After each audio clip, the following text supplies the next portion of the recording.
Hello, everyone, and namaskar. So, today's podcast is a continuation of the book titled Ananda Marga Elementary Philosophy.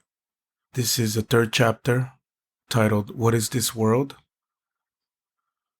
As Brahma is the supreme multiple of the multiplicities of unit consciousness, it is consciousness in its totality. It has been shown earlier that every unit consciousness is non-causal, and so is Brahma. The multiple of all the unit consciousnesses can only be infinite if the multiplicity of unit consciousnesses is infinite. Hence, the number of unit consciousnesses has to be infinite. A question here arises about the manner in which Brahma became the multiple of all the unit consciousnesses. Did the infinite number of unit consciousnesses exist before Brahma, or did Brahma multiply itself into infinite units, and hence it's called the multiple of unit consciousnesses? It was explained earlier that unit consciousness is non-causal, and that every person has a unit consciousness or Atman. The history of the earth, however, reveals that humans are not causeless. They are not even the first living beings that came onto the earth. The earth was formed from the sun. It was only a ball of fire in the beginning. Gradually it cooled down and became full of water, and then land appeared. This was followed by the formation of the plant and animal kingdoms, and it was only after this that human beings evolved. Human beings are therefore dependent on the earth for their origin and cannot be said to be non-causal. But as Atman, or unit consciousness, is causeless, it cannot have come into being with human beings and should have existed even before them. Unit consciousness must have existed even before the evolution of human beings. Otherwise, how could they get an Atman, or unit consciousness? Before the creation of human beings, the unit consciousness could have only existed in the cosmic consciousness, as both these are non-causal, and as cosmic consciousness is only a multiple of unit consciousnesses.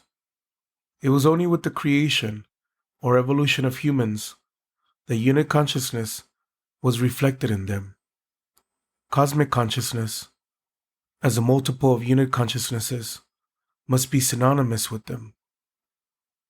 Thus we see that the infinite number of unit consciousnesses did not originally exist as units. Brahma reflected itself as numerous unit consciousnesses, and that is why Brahma is termed the multiple of all unit consciousnesses.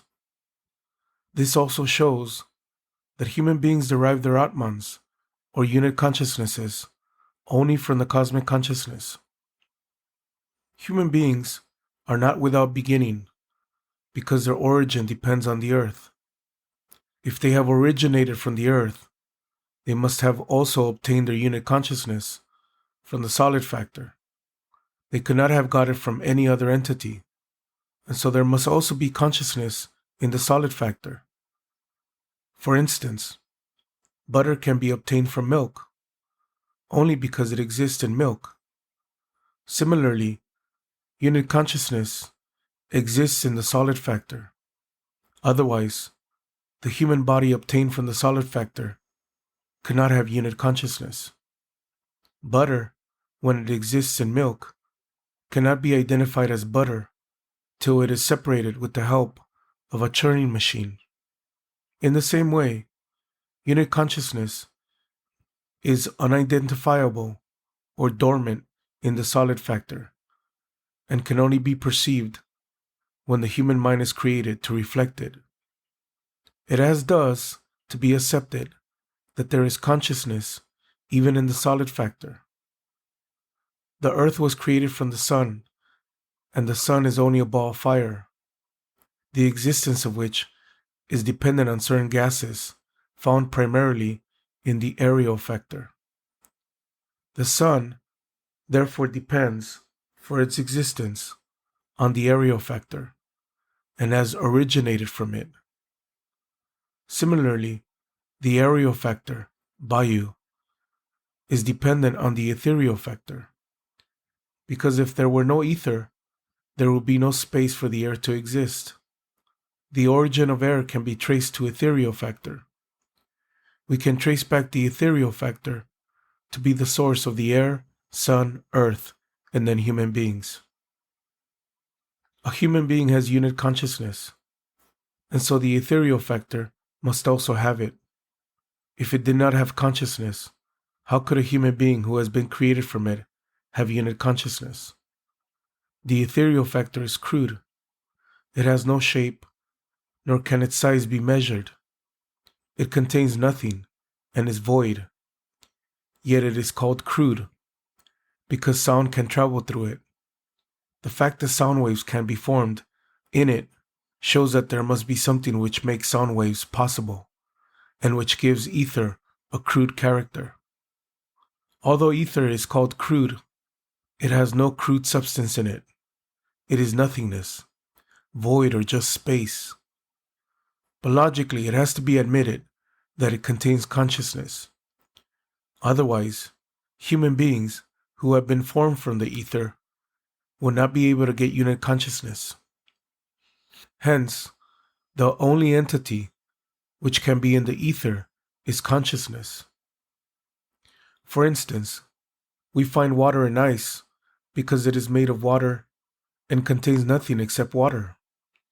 Similarly, ether, which contains nothing except consciousness, has to be made of consciousness. Consciousness is Brahma, and so ether has its origin only in Brahma. Thus, the ethereal factor, or Vyoma Tattva, has originated from Brahma, as has the rest of the universe. As the origin of air, fire, water, earth, and the entire planet animal kingdom has been shown to originate only from the ethereal factor. Therefore, the entire creation is only made of Brahma. Brahma alone is the cause of the creation of the universe. Saguna Brahma, qualified consciousness, is the cause of the creation of the universe. In other words, the universe has originated from Saguna Brahma. But if Saguna Brahma, or Bhagavan, created the universe, a very pertinent question arises about the availability of the material or stuff from which the universe was made. Saguna Brahma also needs some material to create the universe, just as a potter needs clay to make his pots. A potter obtains his clay from the earth. So then, has Saguna Brahma also obtained the material from someone else? The material, and its owner from whom Saguna Brahma borrowed it, must have existed even before Saguna Brahma came into being. And that this owner is bigger than Saguna Brahma has to be admitted. It could not otherwise be available to Saguna Brahma. It has already been accepted that Brahma is non-causal. Nothing existed before Brahma. And so the material from which the universe is made could not have existed before Brahma. What could be the material out of which Saguna Brahma made this universe if nothing existed before or beyond it? The universe, which is so visibly existent, could not have been created out of nothing. The only material available to Saguna Brahma for creation was its own self. Hence, it has to be accepted that this creation is only Saguna Brahma, metamorphosed into all that we find in the universe. The entire universe is formed from Saguna Brahma. It is only Saguna Brahma which is manifested as this creation. Is it not then the statement that Saguna Brahma is omnipresent incorrect? To say that Brahma is present in a book means that the book is a separate entity, and Brahma occupies that entity. This gives the impression of two separate entities, Brahma and the book which it appears to be outside Saguna Brahma. This is completely incorrect, as it has already been established that everything is made of Brahma. It has assumed the shape of everything. Hence, the correct thing to say would be that the book is Brahma, or that it has assumed the shape of a book also. This shows that the book and Brahma are not two separate entities, and that the book did not exist before Brahma. This alone is the correct expression, for Brahma is infinite and eternal, and nothing can exist beyond or before it. The book could not have existed before Brahma. In fact, nothing could have existed before Brahma. Every speck of dust is only Brahma. Brahma is the cause of the entire creation, and Brahma is the collective name for Prakriti and Purusha. Which of the two of them forms the creation? We have to determine whether Purusha or Prakriti is the stuff of which the creation is made. Prakriti is a unique force, a principle, the only function of which is to qualify Purusha. As Prakriti is only a force, she cannot take a shape. She will otherwise lose her function of qualifying. Besides, if Prakriti becomes a creation, there must be a force or principle to give a shape and form. The only other entity in Brahma who can give a form to Prakriti is Purusha. Purusha, who cannot even realize his existence without being qualified by Prakriti, cannot perform the tremendous task of giving Prakriti the form of creation. This makes it clear that Prakriti does not assume the shape of the creation, and this leaves only Purusha who could take these forms. Hence, the stuff of which the entire creation is made is Purusha. Prakriti qualifies Purusha to give him different forms, and Purusha has to follow the designs of Prakriti. For example, a potter shapes a lump of clay according to his designs. The lump of clay is comparable to Purusha, and the potter who provides the force to Prakriti. Similarly, Prakriti gives all these shapes to Purusha according to her wish to create this universe. Purusha only follows the dictates of Prakriti in forming this creation. Purusha alone is projected in all the different shapes of the creation. He is the stuff of which everything is made. But Purusha is consciousness. Hence, everything in this creation has consciousness. There is nothing which is crude, inanimate, or without consciousness.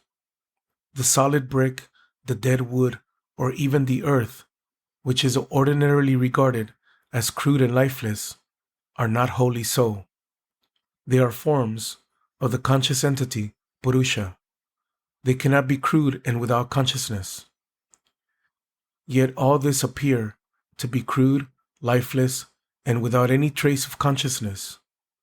It is so because Purusha, following the dictates of Prakriti, remains in the condition in which Prakriti wants him to stay.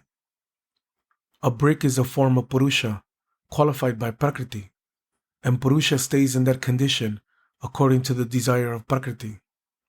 Prakriti here desires him to stay as a brick, and so Purusha remains a brick, considering himself to be crude or lifeless matter.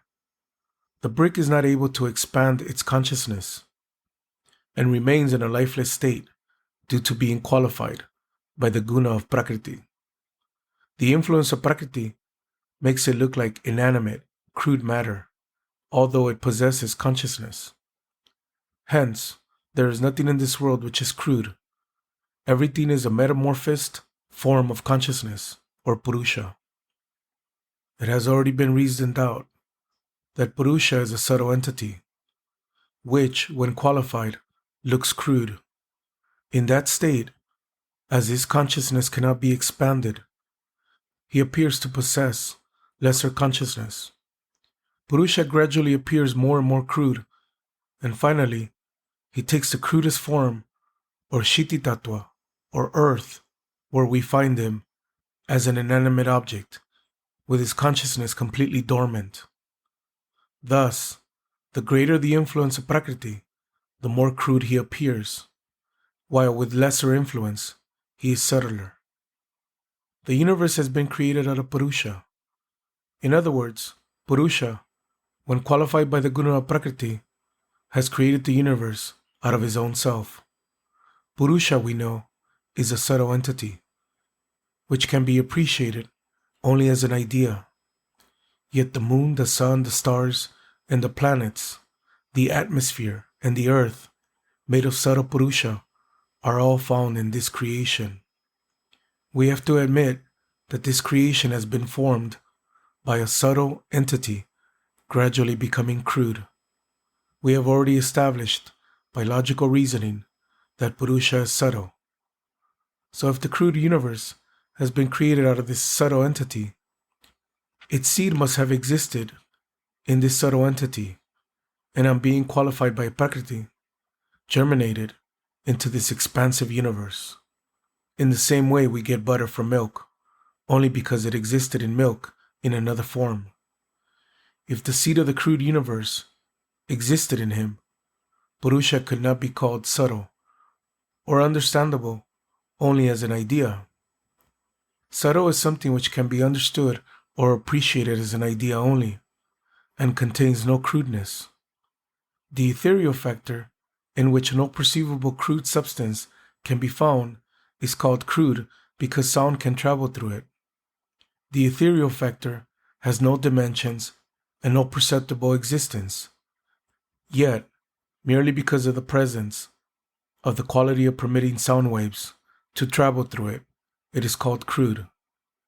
The presence of something makes it identifiable.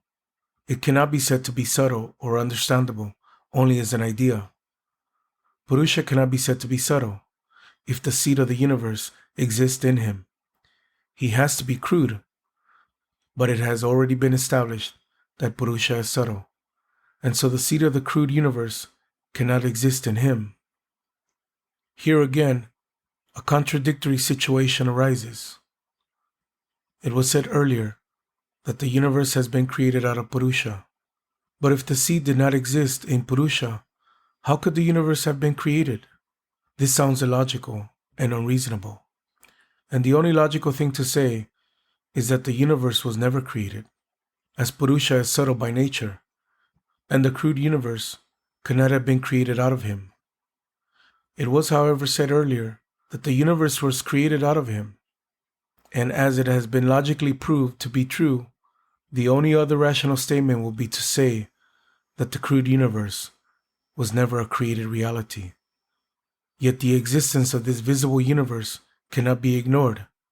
In fact, this crude universe is created only as a thought projection of Purusha.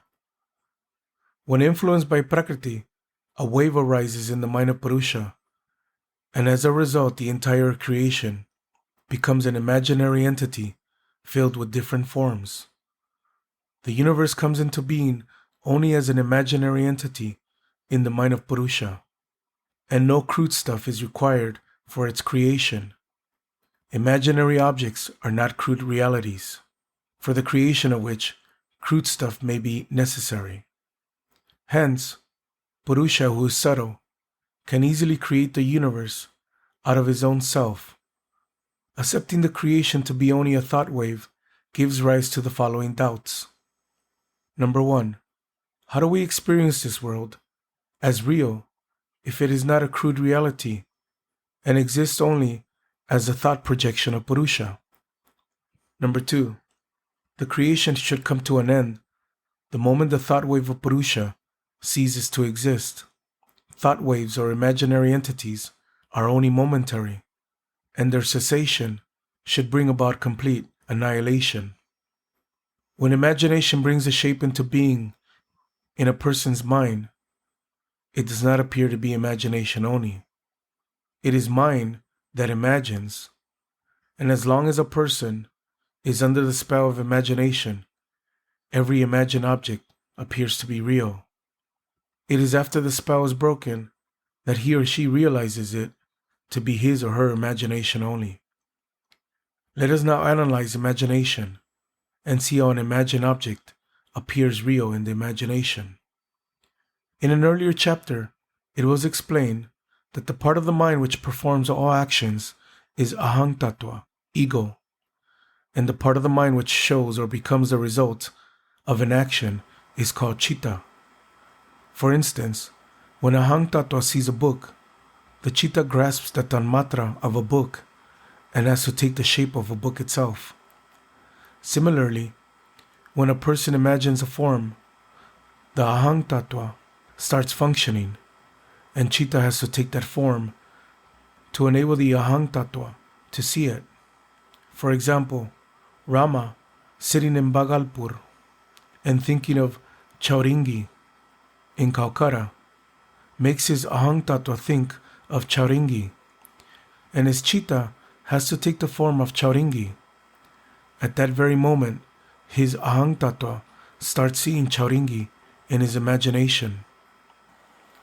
In order to take the form of any object, chitta grasps its tanmatra and first becomes like the rudimental factor, bhuta, or the state of matter of which the object is made.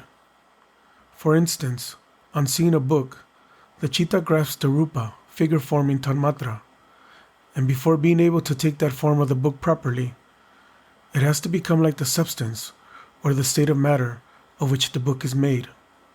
If the book is made of paper, which falls in the chitti tattva, or the solid state of matter, the chitta will have to become like paper, or chitti tattva, before it can take the form of the book. Therefore, it is necessary for chitta to become like the tattva or bhuta, rudimental factor, of which its object is made.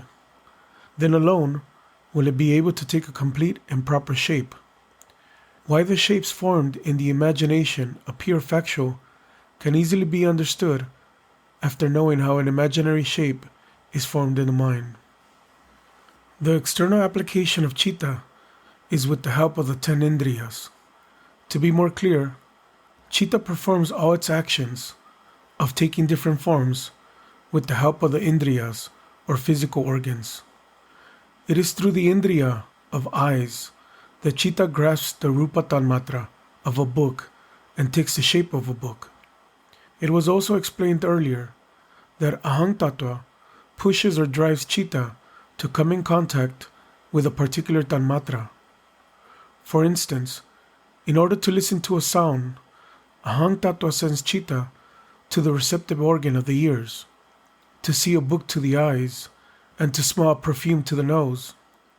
But while imagining Chauringi, the help of none of the indriyas is required, because Calcutta is 250 miles away from Bhagalpur and therefore beyond the reach of all the indriyas. Thus, chitta loses its contact with the indriyas and takes the shape of Chauringi on its own.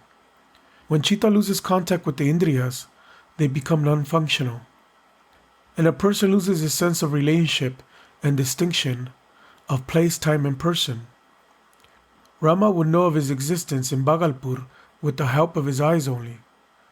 But if chitta has lost his contact with all indriyas and has instead taken the shape of Chauringi, it will not be able to make the use of the functions of the indriyas receiving tanmatras from the immediate surroundings.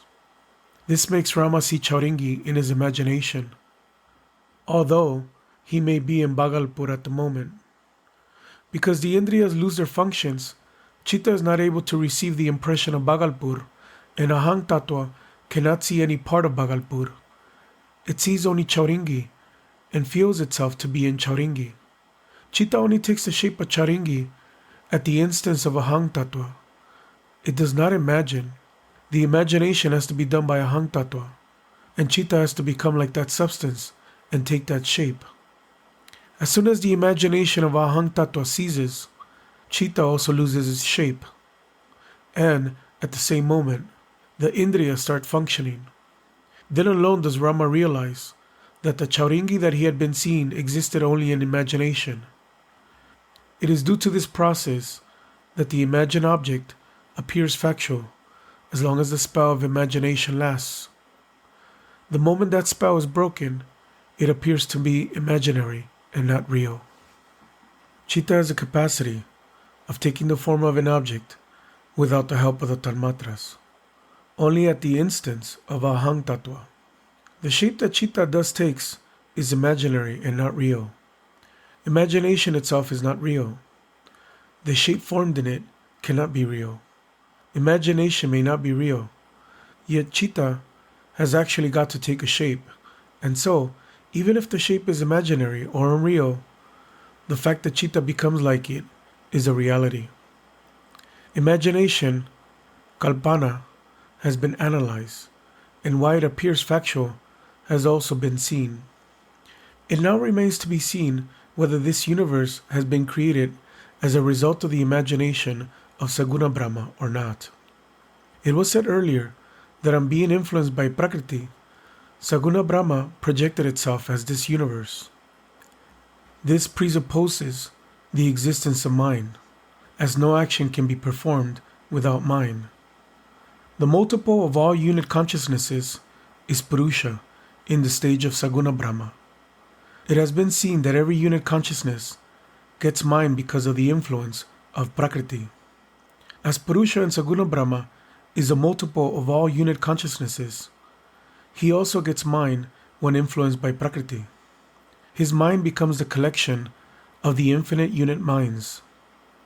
Just as every unit consciousness is a multiplicity of cosmic consciousness, so too is every unit mind a part of the cosmic mind. Cosmic mind, as a collection of all the unit minds, is comprised, like them, of Buddhi Tattva, Ahang Tattva, and Chitta. Ahang Tattva is a part which works, and Chitta becomes the result of that action. The universe is thus created by the Ahang Tattva of Saguna Brahma, by making its Chitta take the form of the creation. Chitta manifests itself in a form in two ways. It could, under the orders of Ahang Tattva, take the shape of an object either by catching the tanmatras with the help of the indriyas, or take a shape without catching any tanmatra at the instance of Ahang Tattva as a result of the thought waves of Ahang Tattva. The latter is called kalpana, or imagination, that is, Chitta adopting the shape and form of the objects imagined in the thought waves of Ahang Tattva. Nothing existed before or beyond Saguna. Hence, its Chitta could not take the shape of any external object, even if Ahang Tattva wanted it to do so. Its Chitta has therefore to adopt the shapes and forms in the thought waves or imagination of the Ahang Tattva of Saguna Brahma. Chitta forms the result of the actions performed by Saguna Brahma, and the universe is also a result of these actions. The universe is thus a manifestation of Saguna Brahma's Chitta. The Chitta of Saguna Brahma has taken the shape and form of this universe as imagined by his Ahang Tattva. When Chitta takes a form in this way, it is called Kalpana, or imagination. Hence, this creation is the imagination or Kalpana of Saguna Brahma. The universe should not appear to be a reality, if it exists only in the imagination of Saguna Brahma. Earlier we saw that the imagination of unit consciousness appears to be factual as long as the spell of the imagination lasts. The imagination of Saguna, which is only a multiple of all the unit consciousnesses, also appears to be real for the same reasons. It is this that makes the cosmic mind also consider its imagination to be reality. Unit mind, or an individual's mind, is only a part of the cosmic mind, and whatever appears true to the cosmic mind will also appear true to the individual mind. Thus, although this vast universe exists only in the imagination, it appears to us as reality. A magician showing his tricks in the streets often appears to throw into the air a rope which just remains there. His accomplice climbs up the rope with a sword in his hand and disappears. After a while, the accomplice's head and trunk, smeared with blood, fall down one after another. The entire audience becomes dumbfounded, in amazement. The magician weeps and wails for his friend as he gathers the limbs in a bag, and collects 4 times the amount he would have normally got because of pity and sympathy that he arouses in his audience.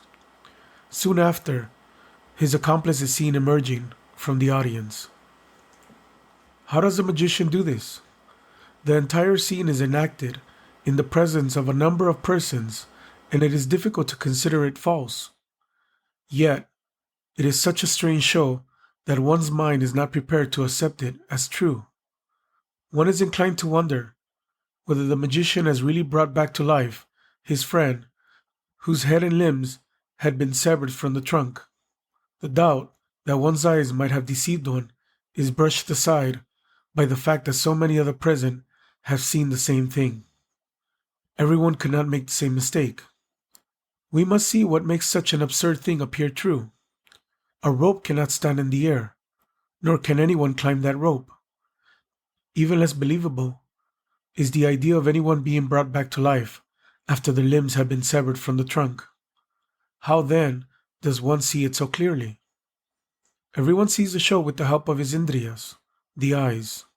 We have seen earlier that the function of seeing any object is performed by ahang tattva, and chitta takes the form of the object that ahang tattva wants to see. If the magician, with the help of his supernatural power, obtained by his intuitional practice, can expand his mind to such an extent that he is able to hypnotize or influence the ahang tattva of everyone in the audience, he will stop the independent functioning of the entire audience.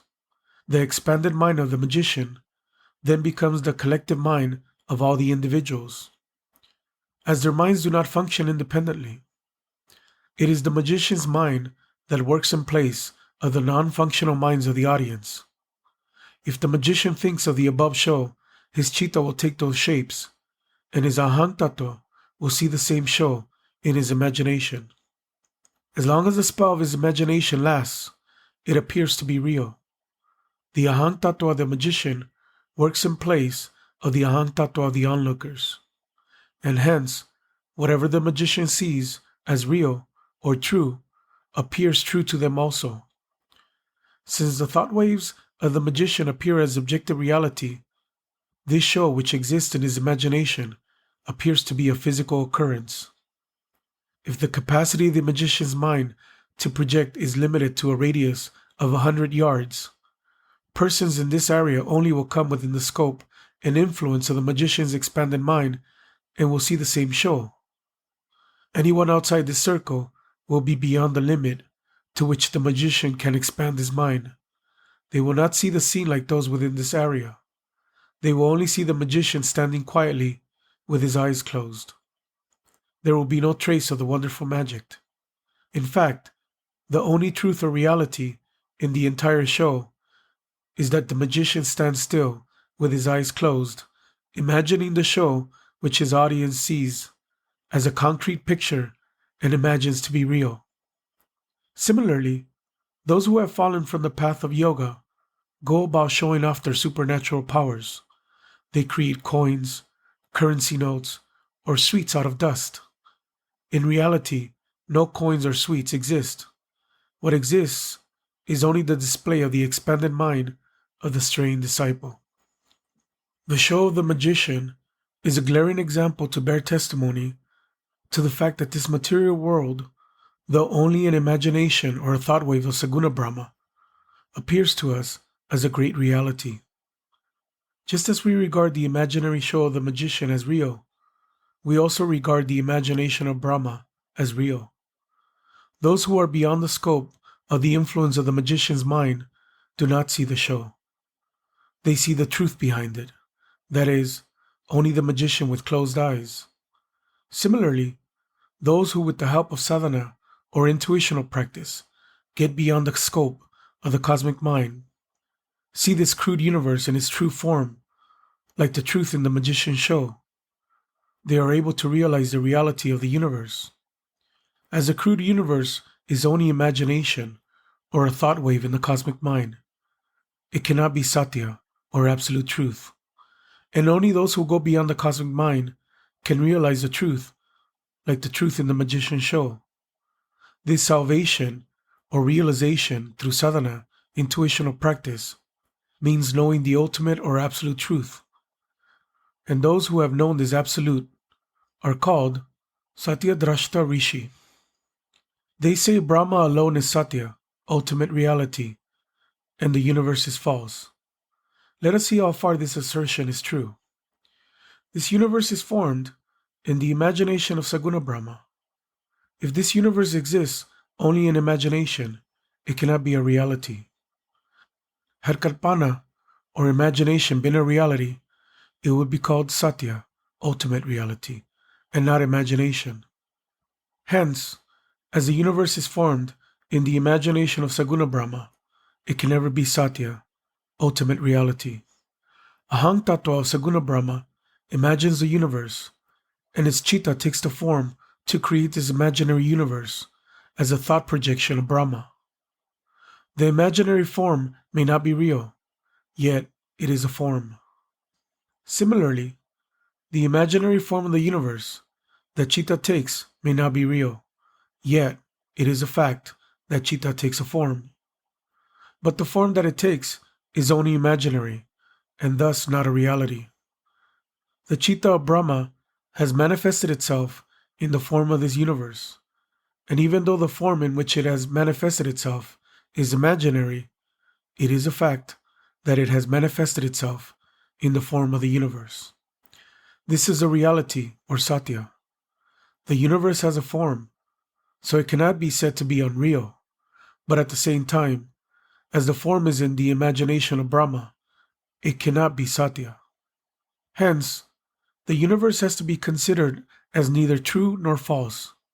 It is something between the two. It is relative truth. The creation is a thought wave of Brahma, and the day it ceases, the universe will come to an end. This raises the question why the thought wave has not yet come to an end, and if it has to end in the future, when that end will be. The universe has been created by Saguna Brahma due to Prakriti qualifying the uncondensed Purusha. This creates thought waves in Purusha, and as a result, the universe is created. Thus, this universe has been created due to Prakriti, or to be more precise, due to Prakriti qualifying Purusha.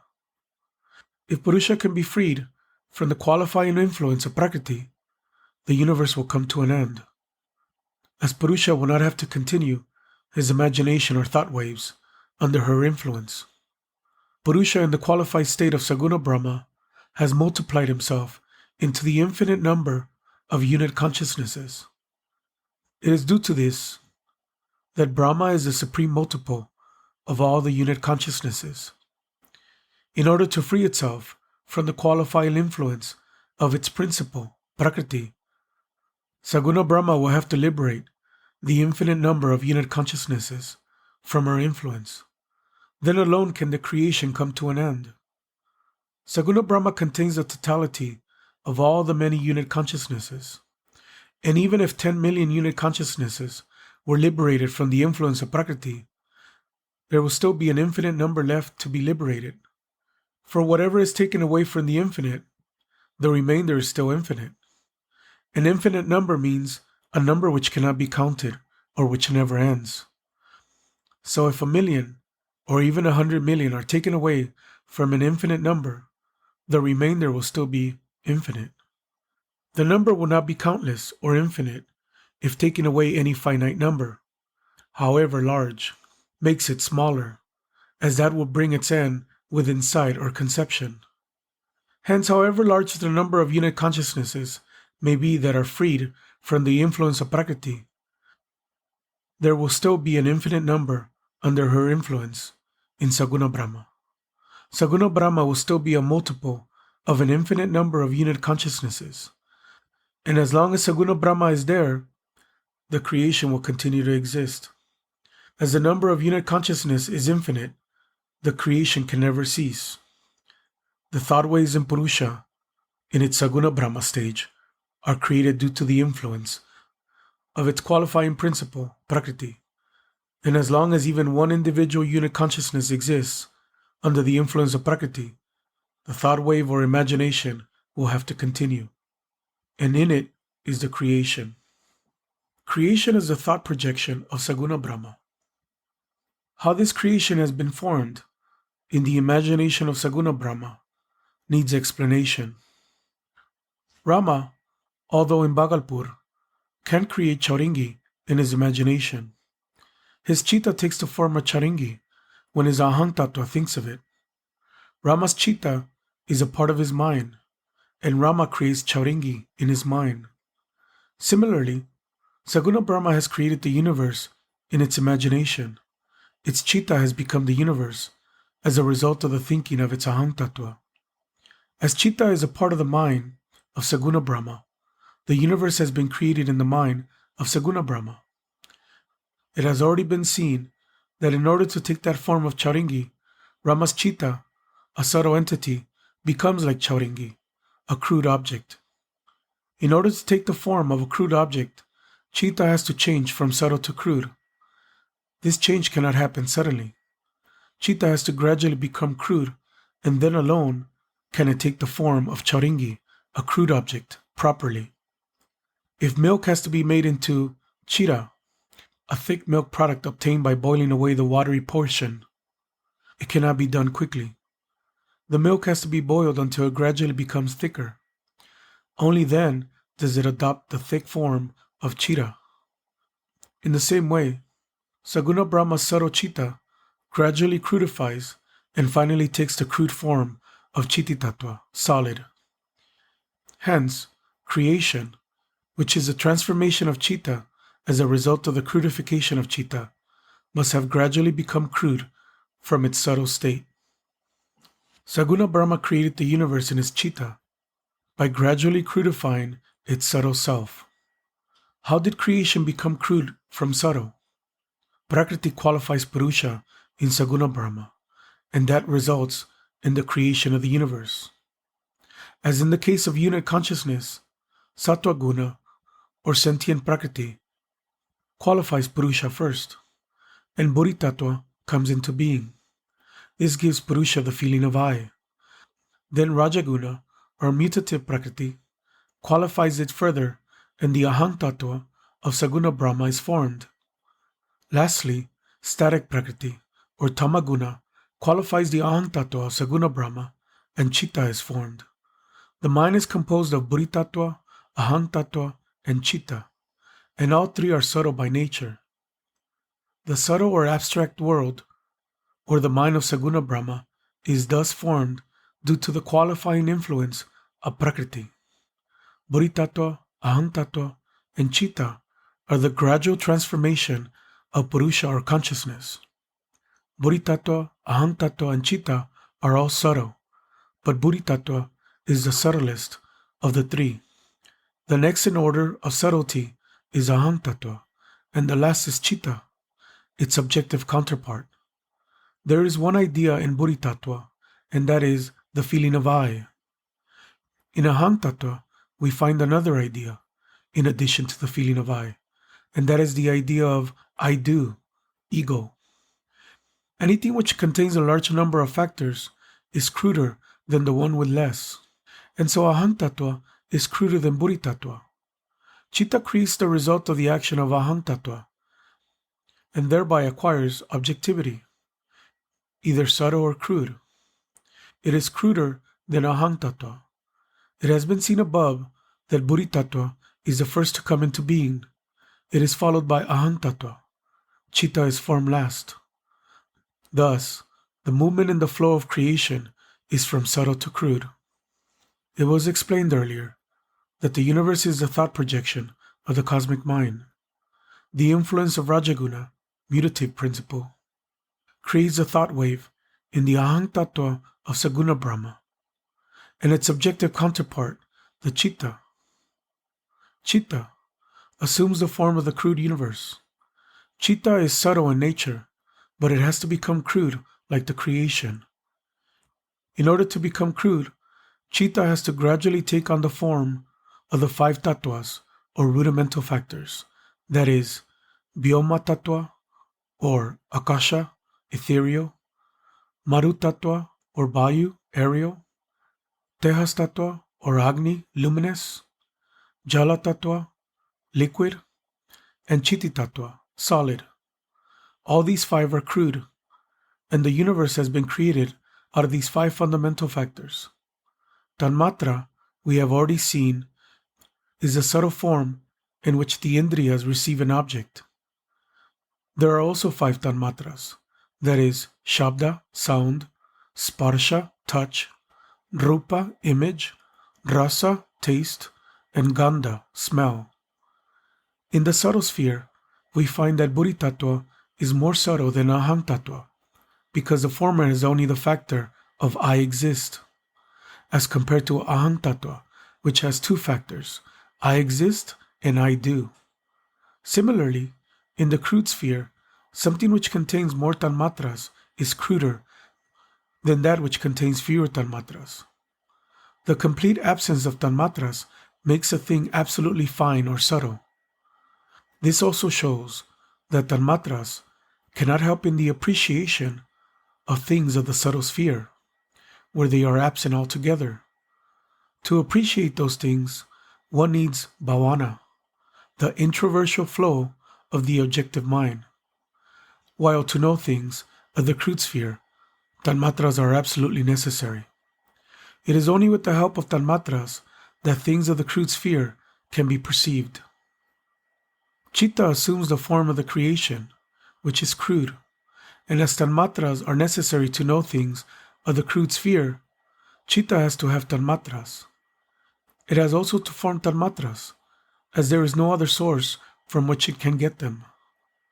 The universe is thus created from Chitta, gradually manifesting itself as the 5 rudimental factors, Bhuta, and the 5 tanmatras. We may begin with Vyoma or Akasha Tattva, the ethereal factor.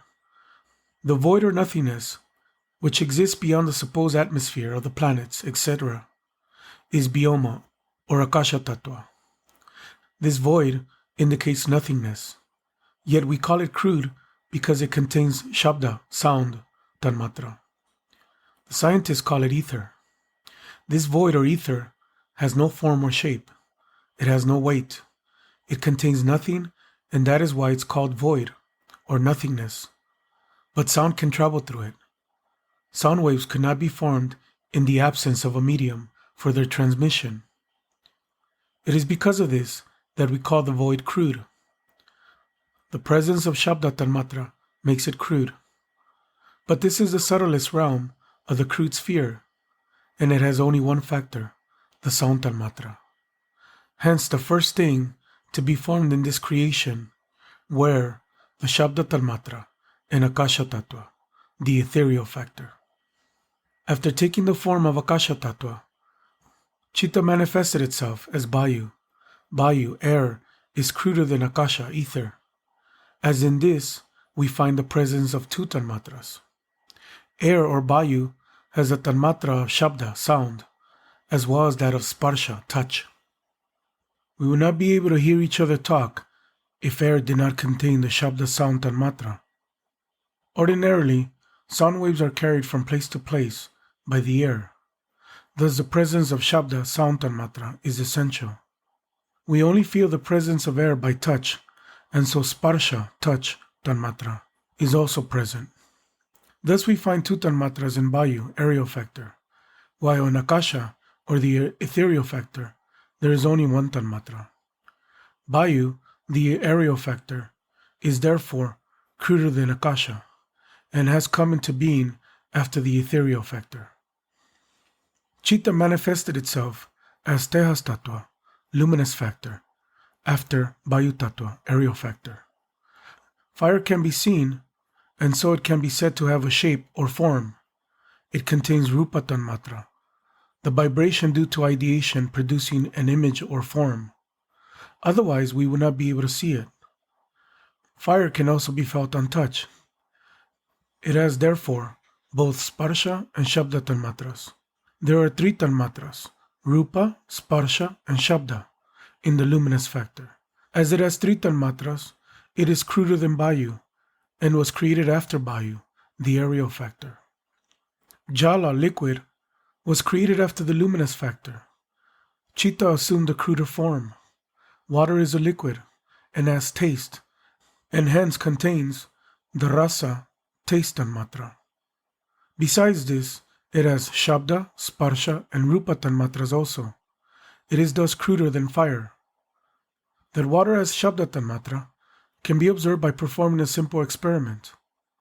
Someone speaks on the level of the water from one bank and is heard on the other bank by an ear on the same level. Water can be touched and it has a form which can be seen. Hence it has four tanmatras, Shabda, Sparsha, Rupa, and Rasa, and is cruder than the luminous factor. Water thus came into being after fire. Chiti Tattva, solid factor, was formed after Jala Tattva. Chitta took the still cruder form of solid earth. In earth, or Chiti, we find the new tanmatra, Gandha, smell. In Chiti we find all the five tanmatras, Shabda, sound, Sparsha, touch, Rupa, form, Rasa, taste, and Gandha, smell. Chiti Tattva is thus cruder than the rest of the factors. Chiti Tattva has Shabda Tanmatra, as we find sound traveling through telephone wires made of solids. Solids can be touched. They have a definite shape and taste. Lastly, it is only a solid particle which has smell. Earth, therefore, has all the five tanmatras. Earth, or Chiti Tattva, is therefore the crudest of all the factors, and was created last of all. It is in this final stage of transformation from subtle to crude that Chitta finds itself manifested in its crudest form as the solid factor. It is due to the psychic survey of the supreme qualified entity that this creation has gradually been transformed from the subtle to the crude. Its Chitta, according to the thought ways of its Aham Tattva, has gradually changed from the subtle to the crudest form, Chiti Tattva, as it has all the five tanmatras. Chiti Tattva is the crudest form, an inanimate object. It has already been seen that in Chitta there is only a gradual metamorphosis of Purusha.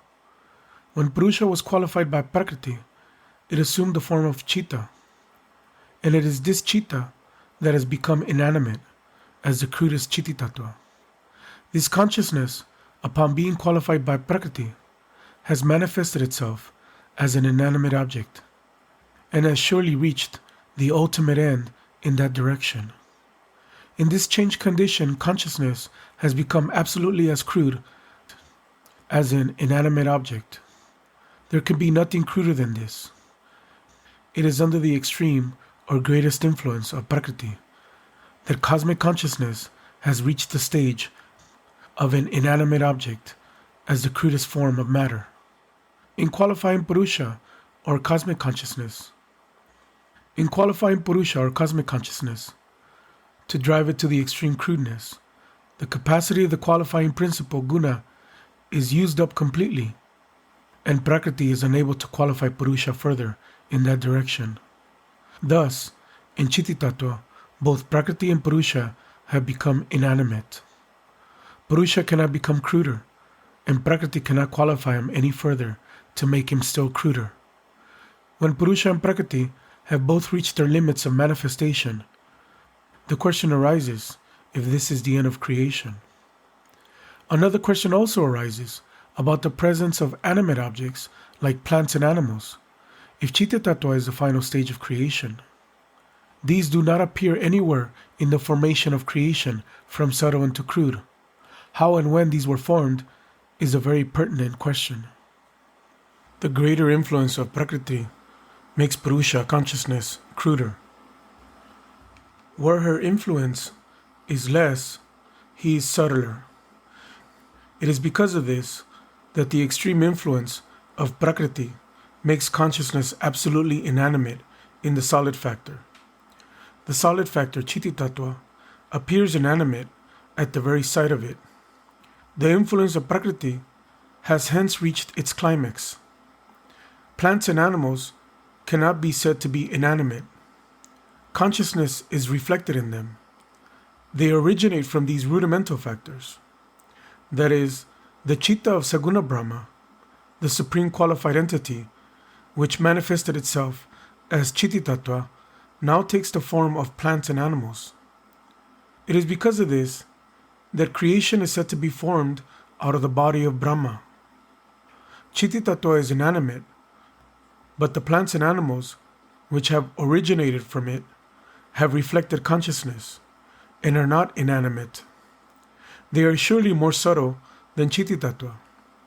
Chiti-tattva must have been formed before these, as plants and animals have been formed out of it. They do not appear anywhere in the creation up to the formation of Chiti-tattva.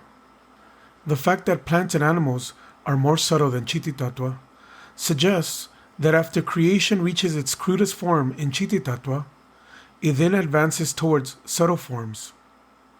Creation gradually evolved from crude to subtle. Subtle Chitta gradually became the crudest Chiti-tattva. Similarly, it will have to slowly return to subtlety again. Solid ghee, a butter extract, cannot be melted all at once. In the same way, Chitta, in the form of solid earth, will gradually become subtle. That Chitta gradually advances from crude to subtle is demonstrated by the evolution of plant and animal life on Earth.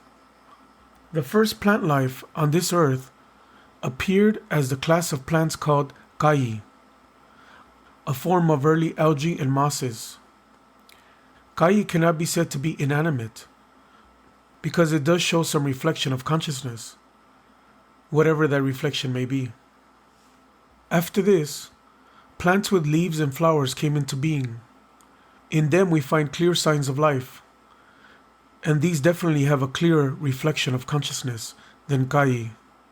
Then the lower animals, followed by the higher animals, evolved. At the end of the series, humans came into being. Thus we find that the most primitive creation on earth was Kai, and the most advanced was the human being. There is a reflection of consciousness in Kai, but it is so blurred that one is skeptical about its presence, while in the human being we find consciousness clearly reflected. Creation evolved gradually from the Kai group of plants to humans. Similarly, the reflection of consciousness gradually becomes clearer until it is complete in humans. The reflection of consciousness appears less in crude things, while in subtle things it is greater. In other words, the degree of subtlety or crudeness also indicates the degree of the clarity of the reflection of consciousness. The most primitive life on the earth, Kai, shows very little consciousness, and the most advanced form of creation, the human being, exhibits a very clear reflection of consciousness.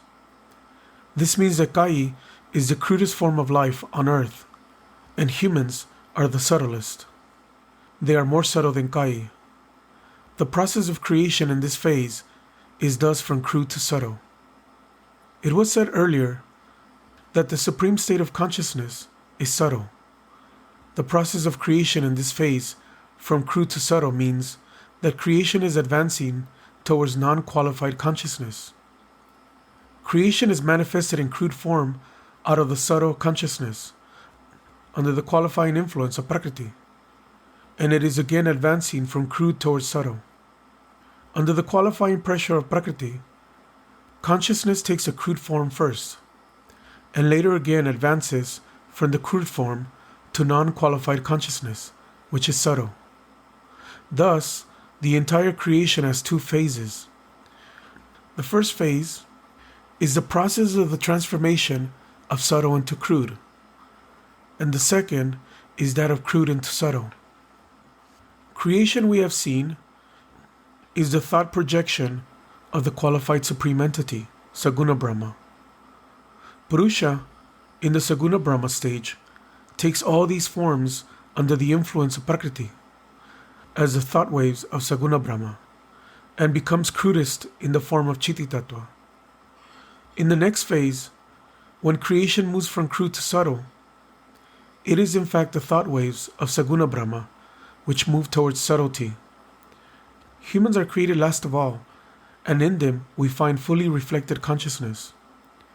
This leads to the conclusion that humans are the final expression in the thought wave of Saguna Brahma, and that beyond this stage is the merger of the unit consciousness with the cosmic consciousness. Cosmic consciousness is abstract or subtle, but under the qualifying influence of Prakriti, it starts manifesting itself as the creation, first from subtle to crude, and then again from the crude forms back to the subtle or abstract. Thank you.